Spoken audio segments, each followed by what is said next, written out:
Hi guys, welcome back. This is recipe time. இது உங்களுக்கான channel. இன்னைக்கு நம்ம வீடியோல பார்க்க போறது வந்து eat pre-preparation. என்னென்ன pre-prepare பண்ணலாம் அப்படிங்கறத வந்து உங்ககிட்ட நான் ஷேர் பண்ண போறேன். Just some ideas. ஸோ இதில் வந்து எல்லாமே வந்து ஸ்வீட் ரெசிபீஸ் தான் நான் ஷேர் பண்ணியிருப்பேன். அண்ட் 5 ரெசிபீஸ் இருக்கும். அதில் 4 ரெசிபீஸ் நீங்கள் வந்து முந்தின நாளே பண்ணி வைக்கிற மாதிரி உள்ள ரெசிபீஸ். அண்ட் ஒரே ஒரு ரெசிபி தட் மீன் லாஸ்ட்டில் வந்து வெல்கம் ட்ரிங்க் அப்படின்னு பண்ணியிருப்பேன். அது மட்டும் நீங்கள் next day morning that mean Eid அன்னைக்கு மார்னிங் வந்து பண்ணுற மாதிரி இருக்கும். ஸோ இந்த ரெசிபிஸ் எல்லாமே பாருங்கள், எப்படி இருக்குங்கிறத என்கிட்ட கமெண்ட்டில் சொல்லுங்கள். ஸோ 2 ஸ்வீட் ரெசிபி வந்து என்னென்னா குலோப் ஜாமுன் அண்ட் லட்டு. இந்த ரெண்டுமே நீங்கள் முந்தின நாள் மார்னிங்கோ ஆர் மதியமோ வந்து பண்ணி வச்சிடலாம். ஸோ ஈத்க்கு வர கெஸ்ட்டுக்கு வந்து கொடுக்க சர்வ் பண்ண ரொம்ப ஈஸியாக இருக்கும். அண்ட் வெல்கம் ட்ரிங்க் கூட நீங்கள் வந்து கெஸ்ட்டுக்கு சர்வ் பண்ணுற உள்ள ரெசிபி தான். ஏன்னா பிஸியாக நீங்கள் இருப்பீங்க, மார்னிங் பிரேக்ஃபாஸ்ட் ரெடி பண்ணிகிட்டு இருக்கணும், அதுக்கப்புறம் மதியத்துக்கு உள்ள லன்ச்லாம் அரேஞ்ச் பண்ணணும். ஸோ இந்த இடையில கெஸ்ட் வரப்போ அவங்கள எப்படி நம்ம ஃபுல்ஃபில் பண்ணலாம் அப்படிங்கிறதுக்கு தான் ஒரு சம் ஐடியா கொடுக்க இந்த வீடியோவில் நான் ஆசைப்பட்றேன். அண்ட் இன்னொரு ரெசிபி நான் டெசர்ட் ஆட் பண்ணியிருப்பேன். அந்த டெசர்ட் வந்து நீங்கள் வந்து மதியம் பிரியாணி சாப்பிடுவீங்க. ஸோ அதுக்கப்புறம் நீங்கள் சாப்பிட்றதுக்கு உங்களுக்கு ரொம்ப ஈஸியாக இருக்கும். ஸோ வாங்க இந்த வீடியோக்குள்ளே போகலாம்.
நம்ம பார்க்கக்கூடியது வட்டலாப்பம். இந்த ரெசிபி நான் உங்களுக்கு ஏற்கனவே முன்னாடியே என்னோடய வீடியோஸில் நான் ஷேர் பண்ணியிருப்பேன். ஸோ இது வந்து நான் ஈத் ஸ்பெஷல் வட்டலாப்பம் அப்படின்னு கூட நான் இதில் டைட்டிலாக போட்டிருப்பேன். ஸோ ஈத் அப்போ நாங்கள் மோஸ்ட்லி இந்த ரெசிபி நாங்கள் எப்படியாவது பண்ணிடுவோம். ஏன்னா மார்னிங் நீங்கள் பிரேக்ஃபாஸ்ட்டுக்கு வந்து நீங்கள் ரெடி பண்ணி வச்சுட்டு நீங்கள் வந்து தொல்லை போக முடியாது இல்லையா? ஸோ ப்ரேயர் நீங்கள் போகிறதுக்கு முன்னாடியே, தட் மீன் முந்தின நாள் நைட்டுக்கே வந்து நீங்கள் இந்த மாதிரி ரெசிப்பியை நீங்கள் வந்து குக்கரில் வச்சுட்டு வந்து ஒரு 1 hour வச்சுட்டு படுத்துட்டீங்க அப்படின்னா அதே குக்கரில் மூடியே இருக்கட்டும். ஸோ நெக்ஸ்ட் டே வந்து நீங்கள் ஈத்து அந்த ப்ரேயருக்கெலாம் போயிட்டு வந்து தோசை ஆறு இடியாப்பம் நீங்கள் ரெடிமேடாக கூட வாங்கிக்கலாம். அண்ட் தோசை நீங்கள் ஜஸ்ட் ஊற்றி இந்த வட்டலாப்பம் வச்சு சாப்பிட ரொம்ப அருமையாக இருக்கும். அண்ட் டே ஃபுல்லாகவே ஸ்டார்டிங் வந்து ஸ்வீட் ரெசிபியில் ஸ்டார்ட் பண்ண மாதிரியும் இருக்கும். ஸோ கண்டிப்பாக இந்த ரெசிபி ட்ரை பண்ணுங்கள். அண்ட் சப்போஸ் இந்த வீடியோ உங்களுக்கு ரொம்ப ஃபாஸ்ட்டாக போகுது அப்படின்னு நீங்கள் நினச்சிங்க அப்படின்னா என்னுடைய ப்ரீவியஸ் வீடியோ தட் மீன் முன்னாடி நான் ஷேர் பண்ணியிருக்கேன் இல்லையா வட்டலாப்பம், அந்த வீடியோவில் போய் இந்த வட்டலாப்பம் ரெசிபியை பார்த்து என்ஜாய் பண்ணுங்கள். அண்ட் அதில் வந்து நான் 150 ml நான் தேங்காய் பால் ஆட் பண்ணியிருப்பேன். அண்ட் இதில் நான் 200 ml ஆட் பண்ணியிருப்பேன். இது மட்டும் தான் ஸ்லைட் டிஃப்ரென்ஸாக இருக்கும். மற்றபடி ரெண்டுமே வந்து கொஞ்சம் சேமாக தான் இருக்கும். ஸோ நீங்கள் அதையும் கூட பார்த்து நீங்கள் வந்து தெரிஞ்சுக்கலாம். ஸோ இந்த ரெசிபி வந்து காலையில் பிரேக்ஃபாஸ்ட்டுக்கு உள்ளது. நான் முந்தின ரெசிபி நான் ஷேர் பண்ணேன் இல்லையா, டெசர்ட் ரெசிபி, அது வந்து மதியம் நீங்கள் ஆஃப்டர் மீல் வந்து எடுத்துக்கக்கூடிய ரெசிபி. லஞ்ச் நீங்கள் சாப்பிட்டதுக்கப்புறம் அந்த அந்த அந்த டெசர்ட் வந்து நீங்கள் வந்து ஃப்ரிட்ஜுக்குள்ள வந்து எடுத்து சாப்பிட்டுக்கலாம். நீங்கள் வந்து முந்தின நாள் நைட்டே இந்த வட்டலாப்பம் பண்ணுற டைம்லேயே அந்த டெசர்ட்டையும் நீங்கள் பண்ணி ஃப்ரிட்ஜில் ஸ்டோர் பண்ணி வச்சுக்கலாம். உங்களுக்கு அது ரொம்ப ஈஸியாக இருக்கும். ஏன்னா முந்தின நாள் நைட்டே நிறைய ப்ரிப்ரேஷன் முடிஞ்ச மாதிரி இருக்கும்.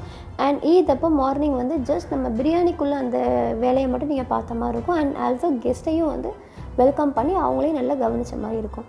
ஸோ அதுக்காக தான் இந்த ஐடியாஸ் எல்லாமே அவங்ககிட்ட நான் ஷேர் பண்ணுறேன். ஸோ கண்டிப்பாக இந்த எல்லாமே ட்ரை பண்ணி எப்படி வந்துச்சுங்கிறது என்கிட்ட கமெண்ட்டில் சொல்லுங்கள்.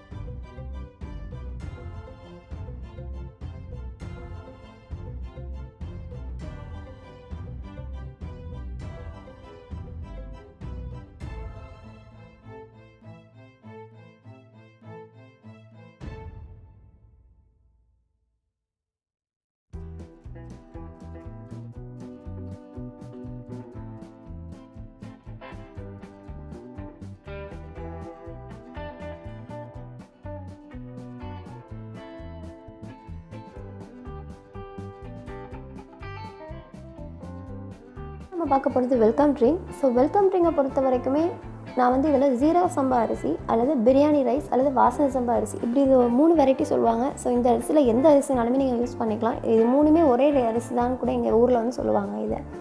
ஸோ அந்த அரிசி வந்து நீங்கள் 1 கப் எடுத்துட்டிங்க அப்படின்னா பாதாம் வந்து ஒரு 20 to 25 எடுத்துக்கோங்க. அண்ட் கேஷ்யூஸ் வந்து ஒரு 10 to 15 கிட்ட எடுத்துக்கோங்க. இது வந்து எங்கள் வீட்டில் உள்ள ஒரு ஸ்பெஷல் ரெசிபினே சொல்லலாம். எங்கள் வீட்டில் என்ன ஒரு அக்கேஷன் நடத்தாலுமே இந்த மில்க் வந்து கண்டிப்பாக வந்து இருக்கும். அண்ட் எல்லாருமே குடிச்சிட்டு ரொம்ப சூப்பராக இருக்குது, அருமையாக இருக்குது அப்படின்னு சொல்லிட்டு போவாங்க. ஸோ நீங்களும் உங்களோட கெஸ்ட்டுக்கு நீங்கள் பண்ணி கொடுங்க. பண்ணி கொடுத்துட்டு எப்படி வந்துச்சுங்கிறத எங்ககிட்ட கமெண்ட்டில் ஷேர் பண்ணுங்கள். அண்ட் இதில் மெயின் இன்க்ரீடியன்ட் என்ன, இதில் ஊற போடுறது தான் இருக்குது. ஸோ ஊற போடுறதை பொறுத்தவரை 3 to 4 hours வந்து நீங்கள் கண்டிப்பாக நல்லா ஊற போடணும். நான் வந்து ஈதப்போ மார்னிங் நான் 4 o'clock தான் இந்த ரெசிபியை நான் செய்ய போகிறேன். ஸோ அதுக்கு முன்னாடி நம்ம ஊற போட முடியாது இல்லையா, அதனால நைட்டே ஊற போட்டு நான் படுத்துடுறேன். ஸோ நைட்டே ஊற போட்டு நீங்கள் படுத்துறீங்க அப்படின்னா மார்னிங் ஒரு 4 o'clock நீங்கள் ஈத் ப்ரேயருக்கு எந்திரிப்பீங்க. ஸோ அந்த டைமில் இதை வந்து செய்கிறதுக்கு உங்களுக்கு ரொம்ப ஈஸியாக இருக்கும். இதில் நீங்கள் நோட் பண்ணிக்கலாம், நான் இப்போ தான் அடுப்பே ஆன் பண்ணுறேன். அண்ட் இதுக்கு முன்னாடி அந்த பேஸ்ட்டை அந்த வெசலில் ஊற்றி தண்ணி ஆட் பண்ணி நல்லா கலக்கி வச்சுக்கோங்க. இஃப் சப்போஸ் நீங்கள் அடுப்பை ஆன் பண்ணி பாலை ஊற்றிட்டு அதுக்கப்புறம் நீங்கள் பேஸ்ட்டை நீங்கள் அதில் மிக்ஸ் பண்ணிங்கன்னு வைங்களேன், கீழே அடி பிடிக்கும். அண்ட் நீங்கள் எவ்வளோ கிண்டினாலுமே அந்த ஸ்மெல் வந்து உங்களுக்கு வந்து போகாது. ஸோ வந்து நீங்கள் ஃபஸ்ட்டே இந்த பேஸ்ட்டை வந்து நீங்கள் வந்து இந்த வெசலில் ஆட் பண்ணி அதை லைட்டாக தண்ணி ஊற்றி நல்லா கலந்துட்டு அதுக்கப்புறமாட்டு நீங்கள் என்ன பண்ணுங்கள், பால் ஆட் பண்ணி அதில் எவ்வளோ தண்ணி ஊற்ற முடியுமோ ஊற்றி அதை நீங்கள் சூடு பண்ணி நல்லா கிண்டிக்கிட்டே இருங்க. ஏன்னா நீங்கள் எந்த அளவுக்கு ஸ்டிர் பண்ணுறீங்களோ அந்த அளவுக்கு உங்களுக்கு வந்து பால் வந்து ரொம்ப சூப்பராக கிடைக்கும். ஏன்னா கீழே வந்து அது பிடிச்சக்கூடாது, கீழே பிடிச்சா ரொம்ப ஸ்மெல் வந்துடும். அதனால் பாலோட டேஸ்ட்டே கூட மாறிடலாம். அண்ட் இதில் ஒரு ரொம்ப முக்கியமான ஒரு இன்க்ரீடியன்ட் இதில் நான் ஆட் பண்ணுறது வந்து saffron water. And saffron water suppose உங்களுக்கு கிடைக்கல அப்படின்னா எல்லோ ஃபுட் கலர் யூஸ் பண்ணிக்கோங்க. அந்த பாலோடைய கலருக்கு தான். நீங்கள் சப்போஸ் அதை ஸ்கிப் பண்ணால் கூட பண்ணிக்கலாம். அண்ட் இன்னொன்று நான் ஆட் பண்ணுறது ரோஸ் எசன்ஸ். இது வந்து எங்கள் வீட்டில் ரோஸ் எசன்ஸ் நாங்கள் ஆட் பண்ணுவோம். ஸோ உங்களுக்கு இந்த ஃப்ளேவர் பிடிச்சிருக்கு அப்படின்னா நீங்கள் அதை ஆட் பண்ணுங்கள். ஸோ இதை நீங்கள் கண்டிப்பாக உங்களோட கெஸ்ட்டுக்கு சர்வ் பண்ணுங்கள். கண்டிப்பாக சொல்கிறேன், உங்கள் கெஸ்ட் வந்து கண்டிப்பாக இது சூப்பராக இருக்குது அப்படின்னு சொல்லிட்டு இதனுடைய இன்க்ரீடியன்ஸை கூட உங்கள்கிட்ட கேட்டு தான் போவாங்க. ஸோ இந்த ரெசிபிஸ் எல்லாமே உங்களுக்கு பிடிச்சிருக்குன்னு நினைக்கிறேன். ஸோ ஈதப்போ இந்த ரெசிபிஸ் எல்லாமே நீங்கள் ட்ரை பண்ணிவிட்டு எப்படி வந்துச்சுங்கிறத என்கிட்ட கமெண்ட்டில் சொல்லுங்கள். அண்ட் இன்னொரு ஒரு இம்பார்ட்டன்ட் என்னென்னா வந்து உங்கள் வீட்டில் இதே மாதிரி ஈதுக்கு இந்த மாதிரி ஸ்பெஷல் ரெசிபி ஒரு ஸ்பெஷல் ட்ரிங்க் ஏதாவது நாங்கள் பண்ணுவோம், இது எங்கள் வீட்டில் உள்ள ஸ்பெஷல் அப்படின்னு நீங்கள் நினச்சிங்க அப்படின்னா என்கிட்ட கண்டிப்பாக கமெண்ட்டில் ஷேர் பண்ணுங்கள். அண்ட் நானும் தெரிஞ்சுக்கிறேன். ஆல்சோ எனக்கும் வீடியோ போடுறதுக்கு ரொம்ப யூஸ்ஃபுல்லாக இருக்கும். உங்களோட நேம் போட்டு உங்களோட வீடியோவை நான் ஷேர் பண்ணுவேன் இன்ஷா அல்லாஹ். ஸோ இந்த ரெசிபிஸ்க்குள்ளான எல்லா இன்க்ரீடியன்ஸுமே இதில் நான் கொடுத்துருக்கேன். ஸோ இது எல்லாமே வந்து ஜஸ்ட் கிளான்ஸ் விட்டுட்டு இதை நீங்கள் வந்து நோட்ஸ் பண்ணி வச்சுக்கலாம். ஸோ நெக்ஸ்ட் வீக் இதே மாதிரி ஒரு சூப்பரான ரெசிபீஸோட நியூவான ஒரு இன்னோவேட்டிவான ரெசிபீஸோட உங்களை வந்து சந்திக்கிறேன். until then it's bye from recipe time. இது உங்களுக்கான சேனல். பாய், டேக் கேர்.